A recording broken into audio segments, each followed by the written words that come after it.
চাচি আম্মা কই আইছেন আপনি? আপনি মনে হয় চিনছেন না আমারে, আমি ছাগলের রাজা।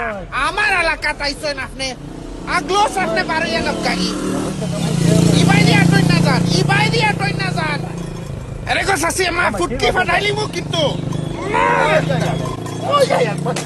ওই দেখতে তুমি আইছো নে, তুমিও খাইতাই নি, আও খাওয়াইয়া মার। আমার লগে বেটাগিরি দেখাই রাইনি বা, আমি ছাগলের রাজা, খাইতে নি আরো টাকা। ওই নে লাত মার রাইনি, দেখতে তামসা দেখো, আমারে লাত মার রে। ওই দেখতে বুদ্ধিমান দেখো, লক্ষি রইছন গাছ বাইতে, তুমি আইস বাস্তাই নাই। জলদি পা কিন্তু দৌড় দৌড়, আরো জোরে দৌড়। আমার বাইতে চোখ ফুলাই রেনি। ওই লুকাও, বাফর বেটা হইছো, গাড়ির পিছে লুকাও, জলদি লুকা। কাট মারিলা রে তোমরা, ক্যামেরা লইয়া ফটো তুলরা। এতে ফুটকি বানাই লিছে গো। ও ভাই গো ভাই, আমার তো ইজ্জত মারি লাইছে।